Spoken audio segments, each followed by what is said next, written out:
ناظرین، عراق کے سابق صدر صدام حسین کی زندگی کے مختلف پہلوؤں پر تبصرے، تجزیے اور رپورٹس ان کی موت کے کئی سال بعد بھی جاری ہیں، لیکن ہم آپ کو آج ان سے جڑی ایک ایسی بات سے متعلق بتاتے ہیں جسے پڑھ کر آپ دنگ رہ جائیں گے۔ کہتے ہیں صدام حسین نے اپنے دور حکومت میں ہر براہم شہر میں عالی شان محلات تعمیر کروائے جنہیں زندگی کی ہر آسائش سے سجایا گیا تھا۔ ان محلات کی تعمیر میں تانبے، پیتل، کانسی اور پتھر کے مجسمے جا بجا موجود تھے۔ یہ تمام محلات کسی نہ کسی خاص مقصد کے لیے استعمال کیے جاتے تھے۔ کسی محل میں وہ غیر ملکی سربراہوں سے ملاقات کرتا تھا، کسی میں اہم میٹنگ کی جاتی تھی۔ وہ خاص طور پر محلات کی تعمیرات کا دلدادہ تھا۔ مورخین کہتے ہیں کہ صدام حسین نے پھر کویت سے جنگ کے دوران ایک اور اہم خفیہ محل بنانے کا فیصلہ کیا۔ صدام حسین نے اپنے قریبی مشاورتی گروپ کے ممبرز کا ایک اجلاس 15 فروری 1990 کو اپنے محل سورینگ میں بلایا۔ یہ خفیہ محل کردستان کے پہاڑی علاقے میں بنوایا تھا جسے وہ محلات سے زیادہ پسند کرتا تھا۔ اس محل کو ہر موسم کے مطابق ڈیزائن کیا گیا۔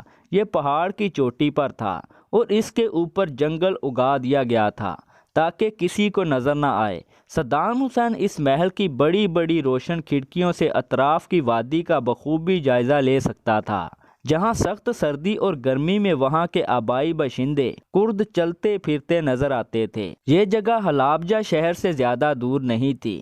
اسی محل سے اس نے 16 اور 18 مارچ 1988 کو ایک حکم جاری کیا تھا جس کی روح سے ہزاروں کرد موت سے ہمکنار ہوئے کیونکہ انہوں نے ایرانیوں کے ساتھ گٹھ جوڑ کرنے کی غلطی کی تھی، جس کی انہیں عبرتناک سزا سنائی گئی۔ اس خفیہ محل کی تعمیر سے صدام حسین کے ظلم و بربریت کی داستانیں بھی جڑی ہیں۔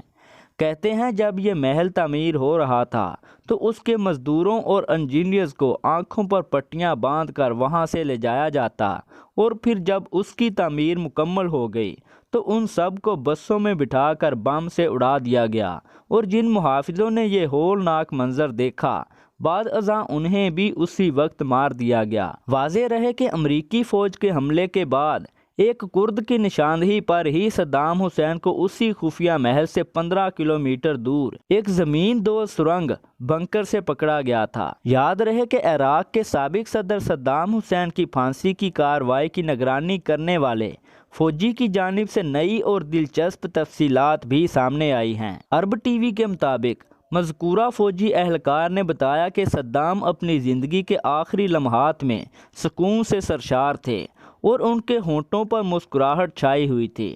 فوجی نے بتایا کہ صدام حسین نے اپنی پسند کا ناشتہ طلب کیا اور اس کے بعد وضو کر کے نماز فجر ادا کی۔ پھر وہ پھانسی کے فیصلے پر عمل درآمد کے انتظار میں اپنے بستر پر بیٹھ کر قرآن کریم کی تلاوت کرنے لگے۔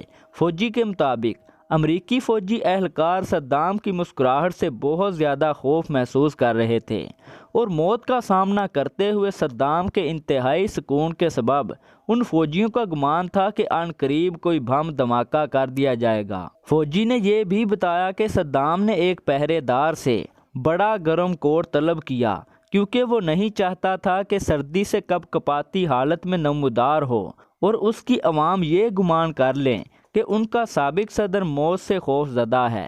فوجی نے خاص طور پر بتایا کہ صدام حسین مسکراتا رہا یہاں تک کہ کلمہ شہادت دہراتے ہوئے دنیا سے رخصت ہو گیا۔ سابق عراقی صدر کی یہ مسکراہٹ اس کی موت کے بعد بھی ایک پہیلی بنی ہوئی ہے۔